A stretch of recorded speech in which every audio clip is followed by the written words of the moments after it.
Looking for a project to do on a rainy day? Let's fix this door. Have you got a door that's just sticking in the door jamb itself or around the trim like this one here is doing? You can see where it's hitting and it's eventually going to do damage. It's going to break or split the trim, but the door looks good everywhere else. No doubt the frame is either crooked or the house is settled, which is my case. All right, let's check the hinge screws. I hate that. Let's fix it. All right, it looks like the screws are nice and tight. That wasn't going to be a simple fix as I was hoping. And this is a new enough door that the hinge pins are not worn. So let's go ahead and fix it with just basic hand tools. Here we go.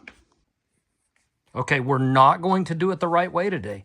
We're going to do it the way that most people are probably going to do this or have access to this. Not everybody has the proper hammer with the punches and all that good stuff. So if you've got a screwdriver, a flathead doesn't work as good. So if you've got a Phillips head screwdriver, and honestly just something like some channel locks or all-purpose pliers, because these pins that we're going to drive out, they're not really in all that tight. Okay, so for the critics out there, of course I'm not using the right tool. I'm using tools that most households you'd find in a drawer somewhere. So if you're worried that you're going to scratch up or you don't have good aim here, you can always tape this up and protect your trim. But again, these pins aren't in there that tight. So I'm going to take the flat side. Don't hit up on it, but because you'll damage your screwdriver there.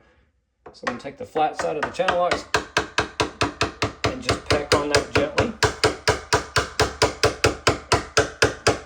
Nice and easy. And get that one started. That screwdriver is almost too big, but it's going to work. And again, we'll take that pin. These aren't in there all that tight.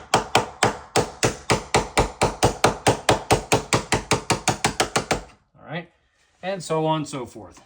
So we'll just do all three of these. Again, we've checked the screws, which would have been the easy thing. If the screws were loose, that might have been the reason the door was crooked, but in our case, it wasn't. Okay, now I'll show you a trick on how to get these pins the rest of the way out. Okay, again, using just regular household tools, make sure you don't stick your needle nose pliers. If you had two sets of pliers, you could use that, or channel locks rather. Just gonna go in there, don't stick them in too far, but again, just be conscientious. You don't wanna scratch up the trim work on the backside. And just come out like this. And just nice and easy, and they come right out. That, if you wanna put a little graphite on that, when you put those back in, that'll keep your door from squeaking. All right, so we got our middle hinge out. I'm gonna get this top one. I don't wanna take this completely out. I wanna leave where I'm just barely hanging in there. Yep, just like that, because I am a one-person show here, so I need to be careful so the whole door doesn't fall off. All right, we're gonna take this one off. They generally don't fall off. Generally, the door will stay put. And you can see that actually had a little gray powder on top of the pin, which is graphite. So you can get that graphite powder, or you could put a little oil on it, doesn't matter. If you are doing this by yourself and you are very careful, the door will stay put. Just be careful. All right, we have all the hinge pins out. There's no reason this door won't fall, and that's not what we want to have happen.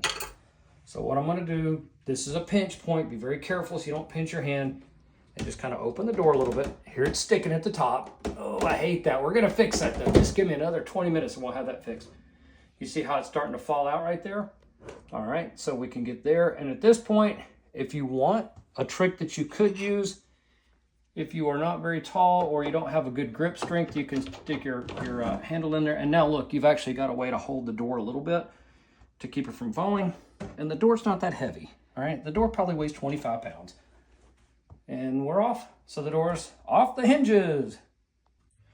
All right, before I move the door and get it all turned around, I want to put just a little pencil mark over here to indicate that that is where my cut needs to be on that side. Coming from all the way this corner, all the way across the outside, and it's just 1/8 of an inch is all I need, so it's not sticking all that bad.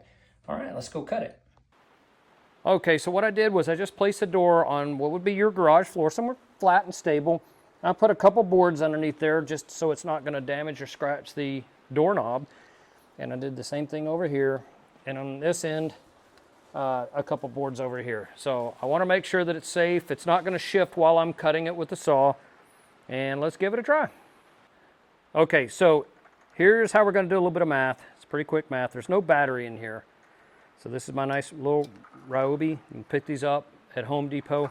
They're super handy. They are dangerous. They're a real saw, so you want to be careful there. So I'm just going to take my Ace Hardware tape measure. I love these little 6-foot tapes. I'm just going to gently push it up against the blade. And then here's what we're really looking for. That number right there. So it's right at, it's kind of hard to get this on video, it's right at 4 inches even. So that makes a good even number. So now what I've done is come down here and I'm gonna make a guide, right? And yep, that's 4 inches. Remember, we don't want to remove anything off this side. It's just gonna barely skim it. Now we come over to this side, and there's where we want to take a little bit more than 1/8 of an inch. So it should be 3/16. And I'm just gonna scoot that over. Real close, there's 3/16 right there. Yep, I like it. I'm gonna temporarily push down and hold that. We're gonna measure it before we cut it anyway. What do they say, measure 3 or 4 or 5 times and cut once, or something like that. All right, just taking these cheap little Harbor Freight clamps. These are actually really nice little clamps for the money. And I'm gonna clamp that. You don't want this to move. It'd be kind of catastrophic and you could get hurt if it moves, so make sure those are nice and tight. And now that they're tight, let's see what we've got there. Now, if you'll come over here and look closer to this line, here's where you could make a small mistake. It wouldn't be the end of the world because this would be at the top of the door, but notice how my 4-inch line, right, that's the width of the blade, and the saw fence, everything all together. So we're right at 4 inches, and then there's my 3/16 that I want to remove from the top. So I am actually not going to cut the pencil mark out. I'm going to cut on that side of it because you'll lose the blade width, which is about 1/8 of an inch. So you'd end up with a big fat gap if you weren't careful. So if you just tried to color in the lines, as they would say, or you tried to cut the mark out. So I'm actually going to do what we kind of call leave the mark. I'm not a framer. I'm not a trim carpenter. So again, I'm trying to show you guys how I would do this safely with just some simple tools that you could get at Lowe's or Home Depot. All right, I've measured enough. I think I'm ready to go ahead and cut. All right, there is one caveat, and I know I'm going to get busted for this. And when you start out and you're just skimming the edge, sometimes this safety guard wants to hang, and it can even push it into the blade because it's just plastic. So, but I'm going to be very careful, and these saws can kick back, right? So the teeth can grab and can kick back. I've propped up my door because I've got a helper here that's holding the door, my golden retriever. So she's got the door stationary. I've got it propped up, and I'm not going to cut underneath. So just take a second and just look around and just make sure you're not going to go over. If you use a corded saw, that the cord's not underneath there and you're going to cut that. All right, so I've done all the safety stuff. I've got my safety glasses on, and I'm going to take that guard, and I'm just going to hold it up with my thumb or my pinky finger out of the way, and I feel safe about that. I'm just saying it. I don't like it, but that is one of the downsides to some of the safety features. Now, I'm propped up, and I'm ready to go. I've got my battery in, and we're just going to take it slow. You're not going to damage anything by going too slow. If you force the saw, you can end up going too fast. So you have to think about this. As you start to cut, what are you going to do? Are you going to have to stop? It's not ideal to stop. The saw can kick back when the blade comes to a stop. So I want to see how can I make sure that I'm out of the blade. I don't like where I'm situated here. All right, so instead I'm going to get over here, get out of the way, and I'm going to get the saw in front of me. I feel pretty good about this. I've got control of the saw. I've got the fence up. So I've got a hold of the saw, my pinky's out of the way, and at some point, you got to live life a little bit. All right, here we go. Nice and easy.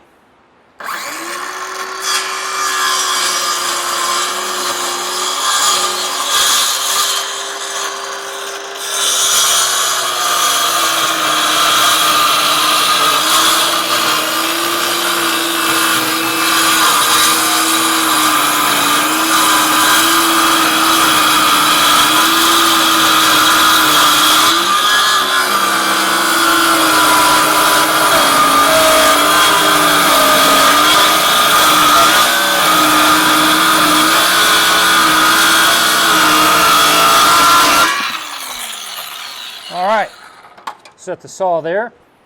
And there's my little sliver. Hey, Shelby. Oh, that's not for you. All right, let's clean up our mess here.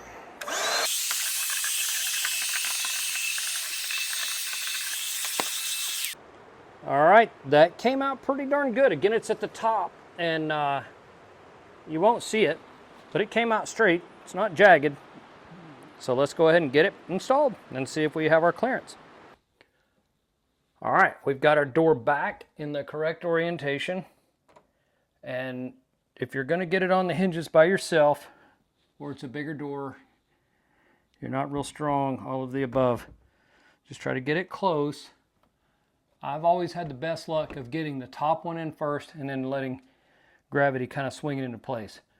You can pinch your fingers here if you're not careful. So again, don't try to get all three, just try to get the top one. And you can see right there, and I can easily hold it with one hand, stabilizing this door. I'm going to drop the pin in, and again from here I'm just going to kind of bump it, and then you'll see the pin, it'll drop when it's ready. Or you may just have to kind of wiggle it, maybe even push a little bit of down pressure, and there it is. Don't worry about driving it all the way through. It's in, it's locked, okay? Now let's take the next one. Okay, so the door in theory should not fall, and at this point I'm just going to kind of take my knee and kind of push in, so I'm stabilizing the door with my hand and my knee, put a little downward pressure, and just kind of wiggle jiggle until it finds its happy place, and it goes click, just like that. Now let's take our bottom pin, and this would be a good time, like I said, there's that graphite powder that you can get, or you can use a little bit of machine oil, that 3-in-1 stuff or whatever. And then here, we'll just get it in. And that one went all the way home. Now, I kind of spoiler alert that I did not hear the door rub. And again, you won't have to push down too hard on these. Just a nice little tap right there. And if they're painted and you don't want to chip the paint, you can always put a little tape or something on it, but I'm not that worried about it. Just take your time.